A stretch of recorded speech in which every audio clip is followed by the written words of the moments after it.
Hello friends, स्वागत है आप सभी का ग्रीन इंडिया फैमिली चैनल पे। तो हम रिमाइंडर बुक का आज शुरू करने वाले हैं संगम युग। और आप अगर इस चैनल पर नए हैं तो चैनल को सब्सक्राइब कर लें, बेल आइकन दबा लें ताकि वीडियो का नोटिफिकेशन आपके पास पहले पहुंचे। तो चलिए शुरू करते हैं संगम युग। संगम युगीन इतिहास जानने के महत्वपूर्ण स्रोत क्या हैं? तो संगम युगीन साहित्य है। संगम युगीन इतिहास जानने के महत्वपूर्ण स्रोत क्या है? संगम युगीन साहित्य, यानी संगम काल में जो भी साहित्य बना था वही संगम युग जानने का सबसे महत्वपूर्ण स्रोत है। आगे के संगम साहित्य में कौन सा क्षेत्र इतिहास जाना जाता है? दक्षिण भारत का इतिहास। जो संगम साहित्य है इसमें कौन सा इतिहास है, किसके बारे में इतिहास लिखा गया है? तो दक्षिण भारत का इतिहास है। संगम साहित्य में किसे महाकाव्य स्वीकार किया गया है? शिलपदिकारम को। संगम साहित्य में महाकाव्य के रूप में किसे स्वीकार किया गया है? शिलपदिकारम, जिसके लेखक कौन है? इलांगो अडिगल है। आगे के शिलपदिकारम पुस्तक के लेखक कौन है? तो इलांगो अडिगल है। और जो शिलपदिकारम है इसे क्या माना गया है? तो संगम साहित्य का सबसे बड़ा महाकाव्य माना गया है शिलपदिकारम को, और इसके लेखक कौन है? इलांगो अडिगल है। व्याकरण की दृष्टि से संगम युग की सर्वाधिक महत्वपूर्ण रचना कौन सी है? तो तोलकप्पियम है। कौन सी है? तोलकप्पियम है। कह रहा है कि व्याकरण की दृष्टि से संगम युग की सर्वाधिक महत्वपूर्ण रचना कौन सी है? तोलकप्पियम है। आगे के तोलकप्पियम के लेखक कौन है? तो तोलकप्पियर हैं। तोलकप्पियम के लेखक कौन है? तोलकप्पियर हैं। संगम साहित्य का संकलन 3 संगमों में किया गया है। तीनों संगमों का आयोजन किस वंश के शासकों के संरक्षण में हुआ था? तो पांड्य वंश था। संगम 3 हुए हैं, प्रथम, दूसरे और तीसरा हुआ है। तो तीनों जो संगम हुआ था उसमें कौन वंश का शासक था? तो पांड्य वंश का शासक चल रहा था। ठीक है। आगे है कि संगम साहित्य का प्रमुख विषय श्रृंगार तथा वीर गाथा है, जिसे क्या कहा गया है? तो अहम एवं पूरम कहा गया है। जो संगम साहित्य है उसका प्रमुख विषय श्रृंगार और वीर गाथा है, उसे क्या कहा गया है? अहम और पूरम कहा गया है। संगम का तात्पर्य क्या होता है? संगम का अर्थ क्या होता है? तो तमिल भाषाओं के विद्वानों की सभाएं होता है। जो तमिल भाषाओं के विद्वान थे उनकी जो सभा लगती थी उसे ही क्या कहा जाता था? संगम कहा जाता था। संगम युगीन दक्षिण भारत में भगवान कृष्ण की तुलना किस देवता से की गई है? मैयो देवता से की गई है। संगम युगीन दक्षिण भारत में भगवान कृष्ण की तुलना किस देवता से किया गया है? मैयो देवता से किया गया है। आगे है कि तमिल का गौरव ग्रंथ जीवक चिंतामणि के किस धर्म से संबंधित है? तो जैन से है। ठीक है। कह रहा है कि तमिल का गौरव ग्रंथ जीवक चिंतामणि के जो है संबंधित किससे है? जैन धर्म से है। और जीवक चिंतामणि के लेखक कौन है? तो तिरुत्तक देवर हैं। तिरुत्तक देवर हैं, जीवक चिंतामणि के लेखक। आगे है कि तमिल भाषा का मणिमेखलई नामक ग्रंथ किससे संबंधित है? तो बौद्ध धर्म से है। ठीक है। जीवक चिंतामणि जैन धर्म से है। जीवक चिंतामणि किससे है? तो जैन धर्म से है। और मणिमेखलई किस धर्म से है? बौद्ध धर्म से है। जीवक चिंतामणि के लेखक कौन है? तिरुत्तक देवर हैं। और मणिमेखलई के लेखक कौन है? शीतलई सतनार हैं। ठीक है। आगे है कि मणिमेखलई के लेखक कौन है? तो शीतलई सतनार हैं, अभी बताए हैं। तमिल काव्य का ओडिसी कहा जाता है मणिमेखलई को। तमिल काव्य का ओडिसी किसे कहा जाता है? तो मणिमेखलई को कहा जाता है।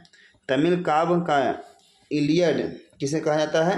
शिलपदिकारम को कहा जाता है। शिलपदिकारम को क्या कहा जाता है? तमिल काव्य का इलियड कहा जाता है। तमिलों के सबसे प्राचीन देवता कौन थे? मुर्गन। तमिलों के सबसे प्राचीन देवता कौन थे? तो मुर्गन थे।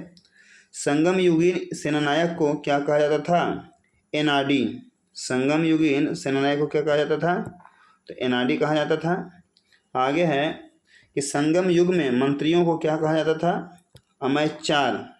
संगम युग में मंत्रियों को क्या कहा जाता था? अमैचार कहा जाता था। संगम युग में न्याय का कार्य कौन नहीं करता था?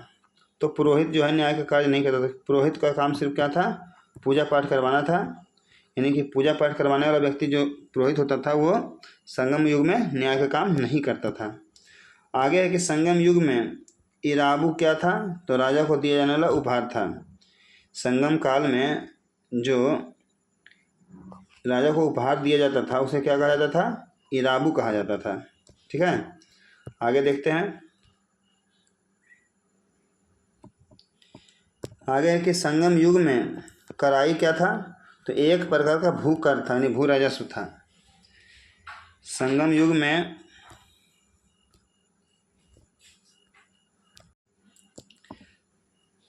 कराई क्या था? एक प्रकार का भूकर था।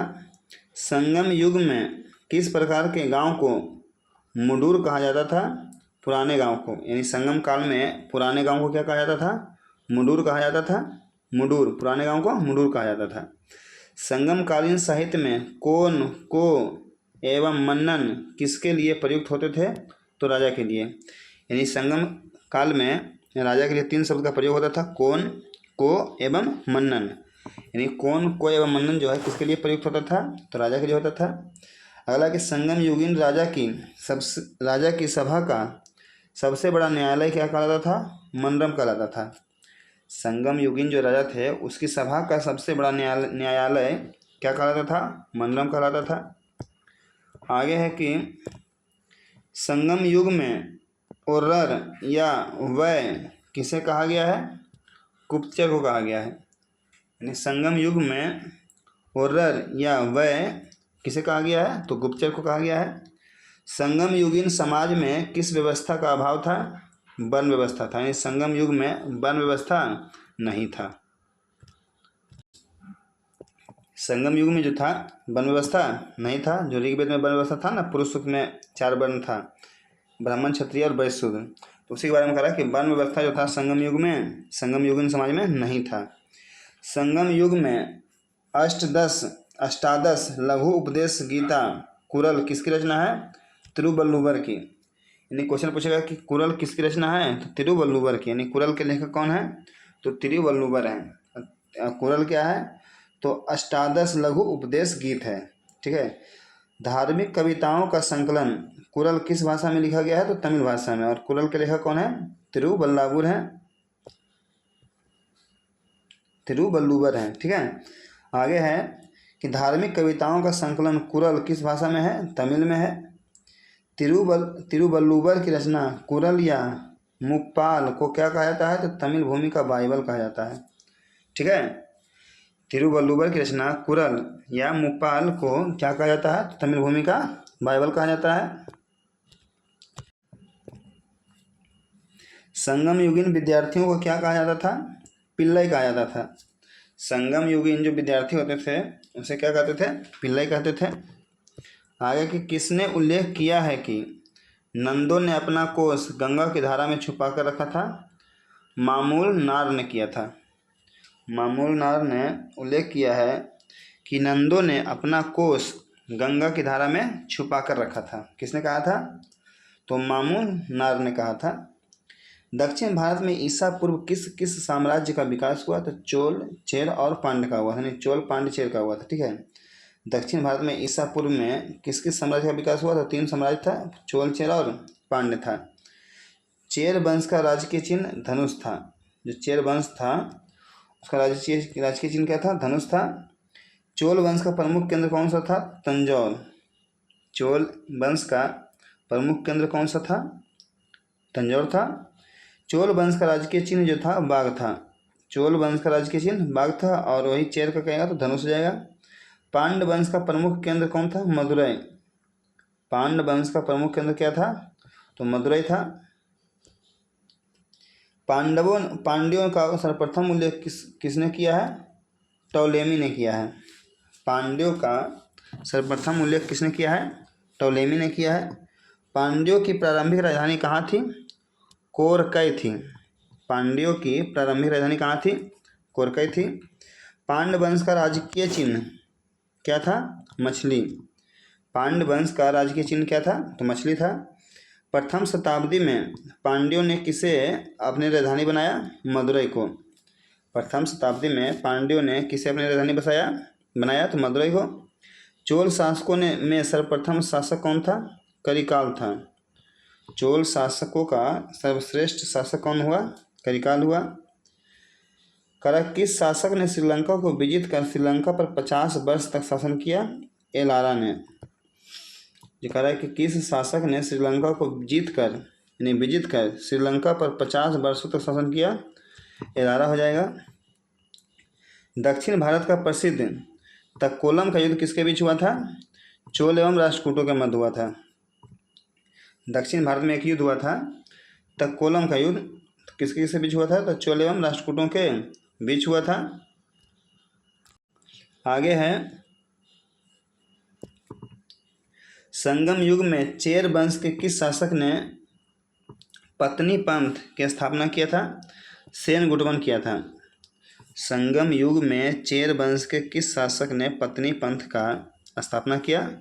सेन गुटवन किया था। संगम युग में महत्वपूर्ण व्यापारिक केंद्र प्रतिष्ठान किस नदी के किनारे अवस्थित था? तो गोदावरी हो जाएगा। यानी प्रतिष्ठान जो है किस नदी के किनारे था? गोदावरी हो जाएगा। और प्रतिष्ठान किस लिए फेमस था? तो संगम युग में क्या था? व्यापारिक केंद्र था प्रतिष्ठान, ठीक है। और ये किस नदी किनारे था? गोदावरी नदी किनारे।